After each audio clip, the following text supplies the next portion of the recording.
Breaking news చూస్తున్నాం. బంగాళాఖాతంలో ఏర్పడిన అల్పపీడనం ప్రభావంతో ఏపీలో భారీ వర్షాలు కురుస్తున్నాయి.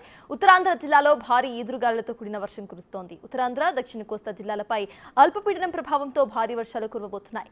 అర్ధరాత్రి నుంచి విశాఖలో ఎడతెరిపి లేకుండా వర్షం కురుస్తోంది. దీంతో పండుగ రోజు వర్షాలకు జనజీవనం స్తంభించిపోయింది. చెట్లు కూలిపోతున్నాయి. మరింత సమాచారం మా ప్రతినిధి రాజు అందిస్తారు. బంగాళాఖాతంలో ఏర్పడ్డ అల్పపీడన ప్రభావంతో మొత్తం అటు రాష్ట్ర వ్యాప్తంగా అనేక ప్రాంతాల్లో వర్షాలు కురుస్తున్నటువంటి పరిస్థితి ఉంది. ముఖ్యంగా ఉత్తరాంధ్ర జిల్లాలకు సంబంధించి మొత్తం అనేక ప్లేసెస్లో భారీ వర్షాలు కురుస్తున్నాయి. విశాఖపట్నానికి రాత్రి అంటే ఇంచుమించుగా 11 గంటల సమయం నుంచి ఇప్పటి వరకు ఎడతెరిపి లేకుండా వర్షం కురుస్తున్నటువంటి పరిస్థితి ఉంది.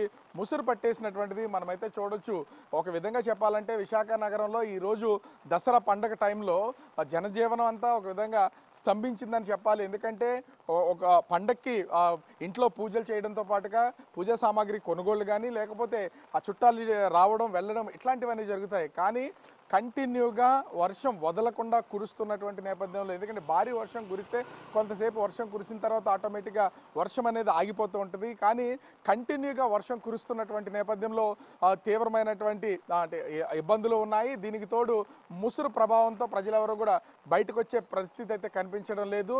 ముఖ్యంగా చూస్తే అటు ఈ అంటే అల్పపీడన ప్రభావంతో ముఖ్యంగా ఈరోజు శ్రీకాకుళం, విజయనగరం, పార్వతీపురం మన్యం, అల్లూరు సీతారామరాజు జిల్లా, విశాఖపట్నం, అనకాపల్లి, ఈస్ట్ గోదావరి, అంబేద్కర్ కోనసీమ జిల్లా, కాకినాడ జిల్లా ఈ జిల్లాలకు సంబంధించి భారీ వర్షాలు కురుస్తాయని వాతావరణ శాఖ అధికారులు అయితే తెలియజేస్తున్నటువంటి పరిస్థితి అయితే కనిపిస్తుంది. కృష్ణా, గుంటూరు, ఎన్టీఆర్, బాపట్ల జిల్లాలు, అదేవిధంగా అన్నమయ్య జిల్లా ఈ జిల్లాలకు సంబంధించి చెదురుమదురు ప్రాంతాల్లో భారీ వర్షాలు కురుస్తాయని వాతావరణ శాఖ అధికారులు అయితే తెలియజేస్తున్నారు. ముఖ్యంగా ఈ అల్పపీడనం వాయుగుండంగా మారే అవకాశం ఉన్నటువంటి నేపథ్యంలో దాదాపుగా 40 నుంచి 60 కిలోమీటర్ల వేగంతో అటు సముద్రం బయట, సముద్రం లోపల కూడా భారీ ఈదురుగాలు వీచే అవకాశం అయితే ఉంది. దీంతో మత్స్యకారులు ఎవరు కూడా వేటకు వెళ్ళొద్దని వాతావరణ శాఖ అధికారులు అయితే తెలియజేస్తున్నటువంటి పరిస్థితి అయితే కనిపిస్తుంది.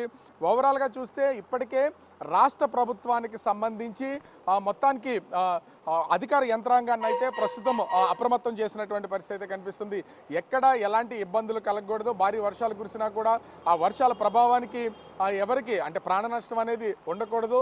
ముఖ్యంగా అటు మున్సిపల్ అడ్మినిస్ట్రేషన్కి సంబంధించి కూడా కొన్ని జాగ్రత్తలు తీసుకోవాలని అధికారులు అయితే సూచించినటువంటి పరిస్థితి అయితే ఉంది. ఇప్పటికే రాష్ట్ర హోంమంత్రి వంగలపూడి అనిత ఈ అల్పపీడనం వర్షాల మీద అధికారులతో రివ్యూ అయితే నిర్వహించినటువంటి పరిస్థితి అయితే ఉంది.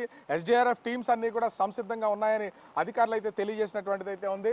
అయితే వాయుగుండం ఆ ప్రభావం మరొక 4 రోజులు వర్షాలు ఉండే అవకాశం అయితే ఉంది. దీంతో మత్స్యకారులు వేటకు వెళ్లొద్దని సూచనలు జారీ చేసినటువంటి నేపథ్యంలో అనేక చోట్లకి తీర ప్రాంతాలకు మత్స్యకారులు అయితే చేరుకున్నట్లుగా సమాచారం అయితే అందుతుంది. ఓవరాల్గా చూస్తే బంగాళాఖాతంలో ఏర్పడినటువంటి ఈ అల్పపీడన ప్రభావంతో ఇది వాయుగుండంగా మారే అవకాశం ఉన్నటువంటి నేపథ్యంలో ఎడతెరిపి లేకుండా ఈ ముసురుపట్టి వర్షం అయితే కురుస్తున్నటువంటి పరిస్థితి అయితే ఉంది. దీంతో అనేక ప్రాంతాల్లో కొంతవరకు జనజీవనం స్తంభించిందనే చెప్పాలి. ఎందుకంటే బయటికి రావడానికి పండుగ టైంలో ఇంట్లోనే ఉన్నటువంటి నేపథ్యంలో ఆ సిటీ అంతా కూడా వెలవెలబోతున్నటువంటి పరిస్థితి అయితే కనిపిస్తుంది. కెమెరామెన్ అజయ్తో రాజు, బిగ్ టీవీ, విశాఖపట్నం.